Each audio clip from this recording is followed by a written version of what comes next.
G'day, have I got a story for you? Check the disclaimer. I hope you like Venetian biscuits.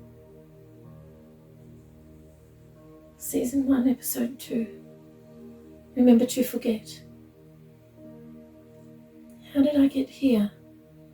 I am laying fully clothed on the top covers of the bed where I so often have to sleep. I am sure I was in the kitchen when the phone rang. Remember to forget. Remember to forget. Remember to forget. Remember to forget. Yes. I remember. I remember watching the woman answer the phone, and then she just sat there like a statue, with the phone receiver at her ear, like she often does. She never seems to say hello when this happens. This woman's name is Fionnuala, but she is known as Lola. I remember looking out the front window, and that feeling of dread and emptiness washes over me again now as it did then. I remember watching the car pull up. Now, I am here on the bed.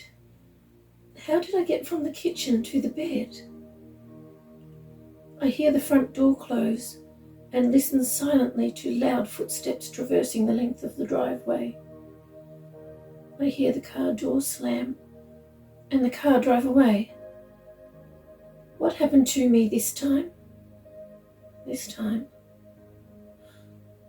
As I move to get up, my whole body feels like I have just recovered from something very painful, almost all over, but I feel numb now.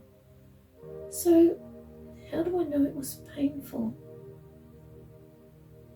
I smooth out the top cover to make sure no wrinkles are left on the bed, then quietly go to the kitchen.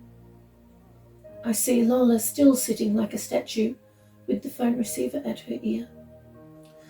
I know that if I take the phone from her, she will behave as though she is in a daze and not make any sense for a few minutes.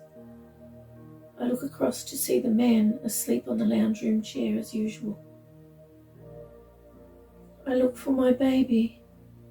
I think of him as my baby, even though I have been told he is Lola's baby. I am sure that is not true. I am glad that he is in the cot, because sometimes he is hard to find if he is left on the floor. My beautiful baby looks at me and makes his little baby noises. I see that he has a very wet nappy, and sigh with relief, because this means that he was left here and not taken or hurt this time. I give him 2 of the baby biscuits that I got from the kitchen, 1 in each of his hands, and watch as he tries to put them both in his mouth at once. I go back to the kitchen. There are bottles of milk in the fridge ready for him. Should I give 1 to him? Or should I take the phone off Lola and see if she will do it? I look outside, and the sun is shining on the front window, which means that it is still morning. Remember to forget. Remember to forget. Remember to forget. I decide to take the phone earpiece from her, because sometimes she wets herself if she sits here too long. But was she wearing different clothes? Is this still the same day?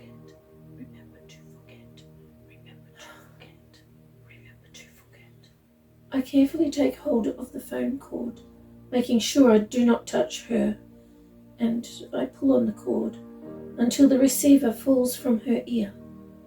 She trembles and begins to stand up, and I quickly go to my baby. I stay with him to wait, and when I think that Lola has had enough time to come out of her dazed state, I quickly hide behind the door and whisper, "Call out now." He cries out loudly, just like I taught him. Lola comes, changes my baby's nappy, and gives him a bottle of milk. I watch cautiously, making sure I stay out of her sight. When I see that my baby is eventually settled, sleeping in the cot after his bottle, I go into the room where I have to sleep, shut the door, and stand on the mat. I watch the door handle, hoping and wishing that it will not move and that no one will come through. As time slowly passes and silence ensues, I quickly move some of the dolls around to different positions while keeping the door handle in sight and listening for footsteps. I also change some of the dolls' clothes. Hopefully they look like they have been played with now, whatever this played with thing is that I'm expected to do. I feel my body tense up as I remember what happened when Lola noticed that the dolls had not been played with for weeks. The smacking frenzy, as I call it, lasted until the sun went down. I had many bruises and remember the pain I felt every time I moved. Whenever Lola sees any bruises, she demands to know how I got them. I have learned from past experiences that no matter how I said the answer to this question, another smacking frenzy would ensue. Most of the bruises were from her and Sleepy Man in the lounge room.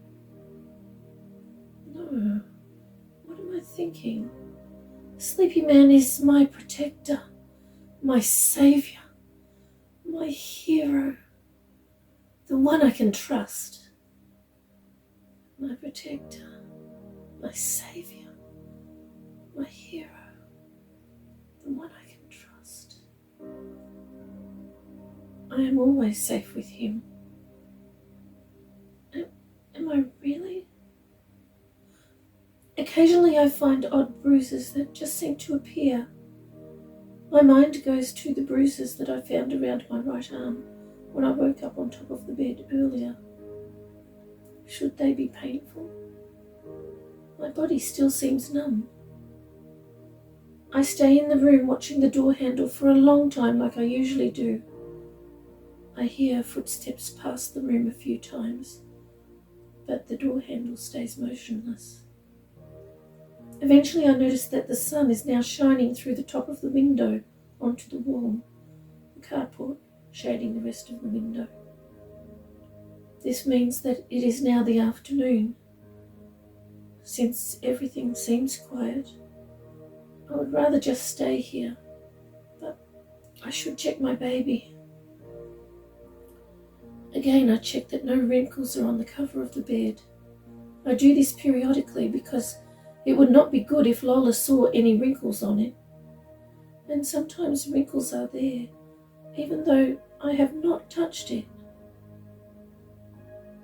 I open the door. I am shocked to see her standing right there. How did she get to the door without me hearing her?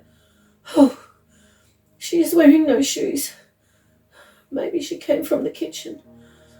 There are less boards that creak from there. She has gone to the moon, which is what I call her statue state.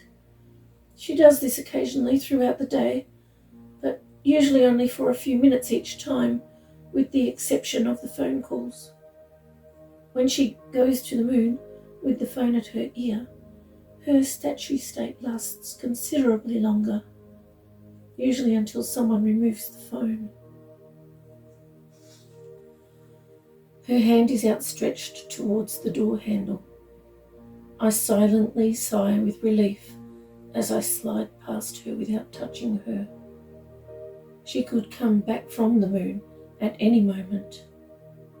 I leave the door ajar, knowing that if I close it, sometimes it squeaks. As I move down the hall towards my baby's room, I make sure I do not step on any floorboards that I know would creak. I hope Lola stays on the moon until I go outside, after I have checked my baby. After watching the rise and fall of my sleeping baby's chest, I carefully move past Lola in the hall. I quickly check the fridge. Yes, 2 more bottles of milk have been given to my baby, which means that his needs will probably be met today. As I quietly open the back door, I see Lola suddenly tremble. I slip through and silently close the door. Then I lean against the side fence, facing the house where I can see the back door handle.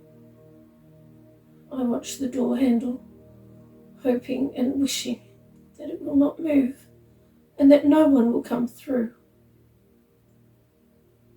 I hope that I just avoided a smacking frenzy. I hope Lola is okay. I'm not going to check her mind.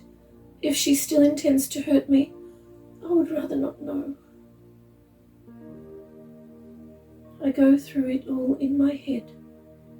Phone call. Lola goes to the moon.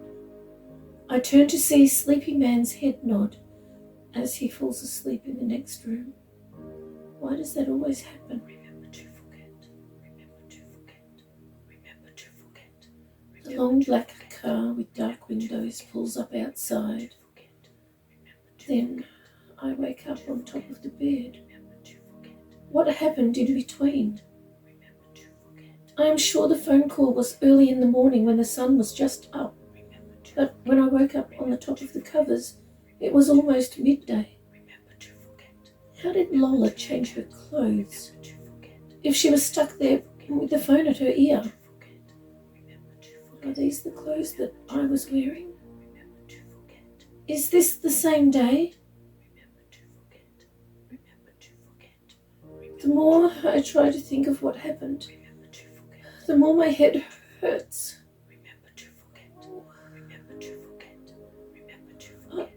I recall promising that I would remember. But to whom did I make this promise? And what am I supposed to remember? I hear someone whispering.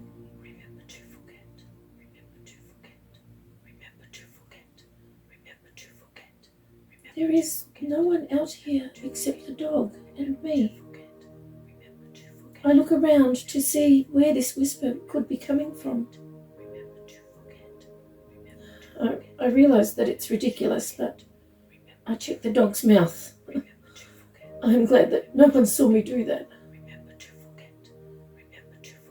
For a moment, I wonder about the whispering sounds that the trees make. Then aliens, tiny insects or fae, whispering things in my ears. But suddenly I realise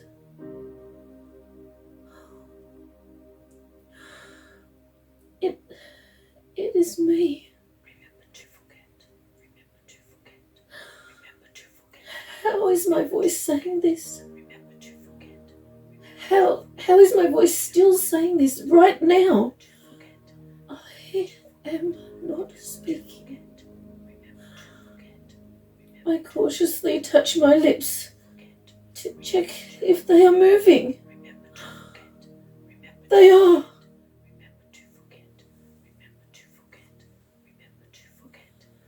I listen for a moment longer, with my fingers touching my lips, feeling them move to the whispering words.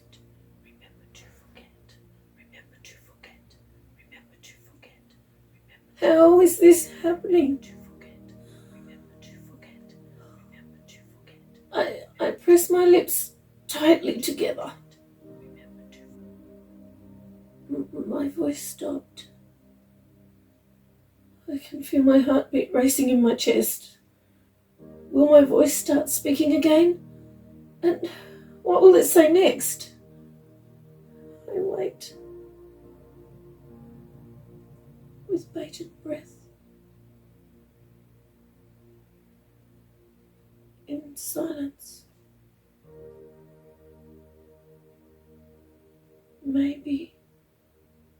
Maybe I should forget. forgetting the phone call and everything that followed would be, easier. I decide to just put those thoughts aside, just for the moment, and try to think of other things.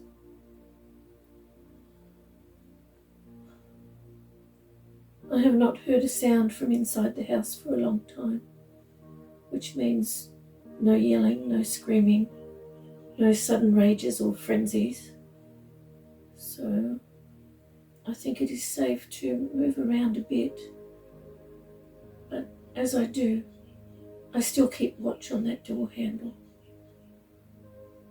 I look around on the ground for walnuts, glancing back at that door handle every few seconds. The walnuts often fall here from the neighbour's tree. I find 6 walnuts and eat 3 of them, thankful that I still had my shoes on to stomp on them to crack them open.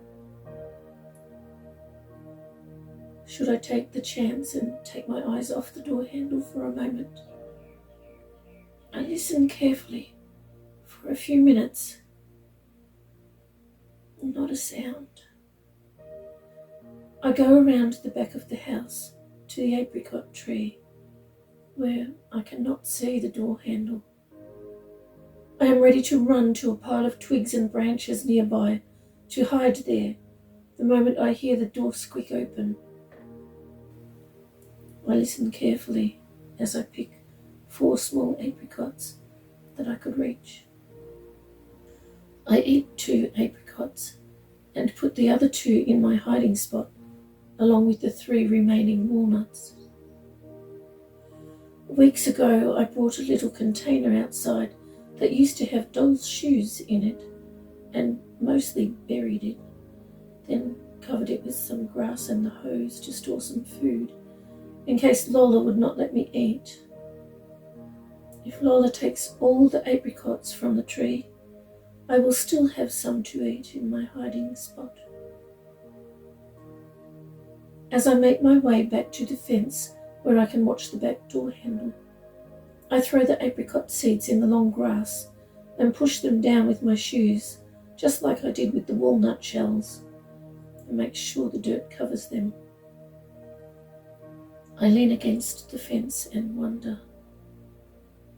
Ever since Sleepy Man found out, he does not mow out here anymore. I do not understand. He still mows the front grass. As I pull the prickles off my clothes, I hope that there are not any noticeable scratches on my bare legs. I did not feel any, but my body is still a bit numb. I check my right arm. All the bruises are different colours, not one exactly the same. Remember to forget. Remember to forget. Remember to forget. How did I get these bruises this time? Immediately my head hurts as I try to remember. Why does trying to remember hurt so much? Does this happen to people?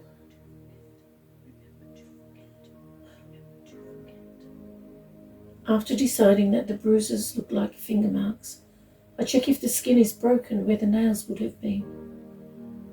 There are 2 scabs at the end of 2 of the finger bruises this time. My head hurts so much. How can my head hurt when my whole body is numb? I squat down in the long grass and pet the dog who is sitting at my feet. I realize that soon when I do this, the grass will be long enough to hide me completely. If someone looked out the back door, I would not be seen. I am relieved. I look forward to that day. I pat the dog for a long time, periodically standing to move my legs as sensation slowly returns to my body. As I take in the fact that my legs are scratched from the grass seeds and prickles, I hope and wish that Lola will not notice, because that will likely result in another smacking frenzy. I do not understand it. Why hurt someone more if you see they are hurt? It makes no sense to me. I begin to think about what happened this morning. Again, I recall promising that I would remember something or someone. What was this promise? I have to remember. I hear the whispering again. Remember to forget. Remember to forget. But I make myself ignore it this time. If I promise to remember, then I will remember. I keep my promises. Promises are supposed to be kept, even if every person around me just doesn't. Remember to forget. Remember to forget. It is hard to concentrate. Remember to forget. Remember to forget. My head hurts so much. And those little lights appear that I see just before I faint. But I am determined I will remember. I ignore the whispers. Was it a boy that I promised? Was the boy shivering? Was he wearing any clothes?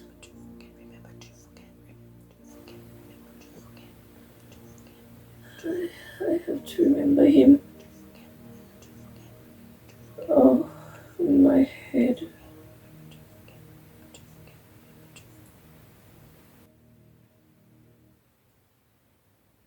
I wake up with the back of my head pressed up against the fence.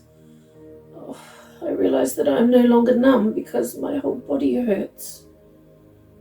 Where is the dog? Why is she not here with me?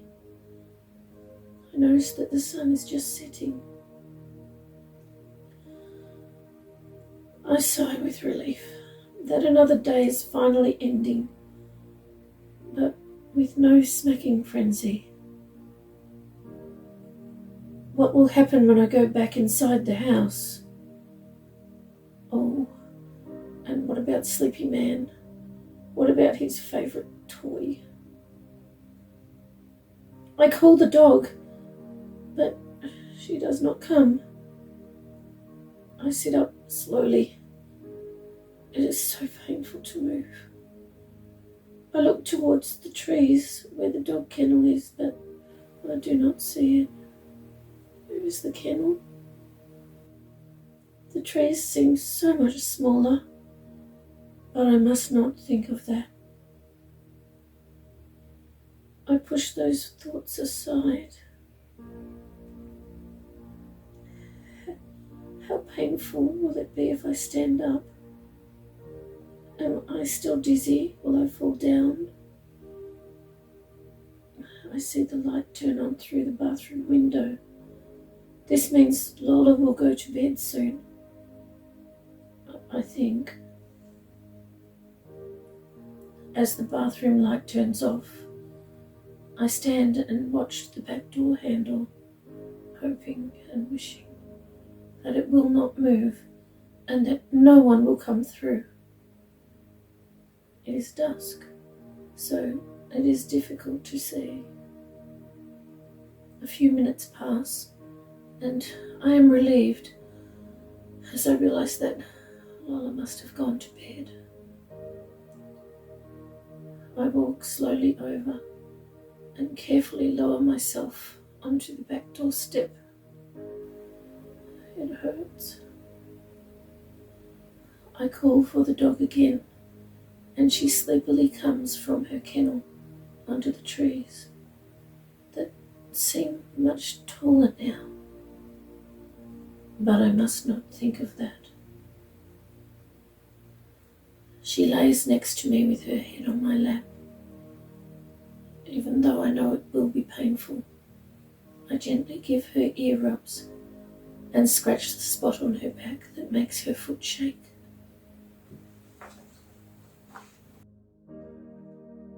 Thank you so much for joining me with a cuppa.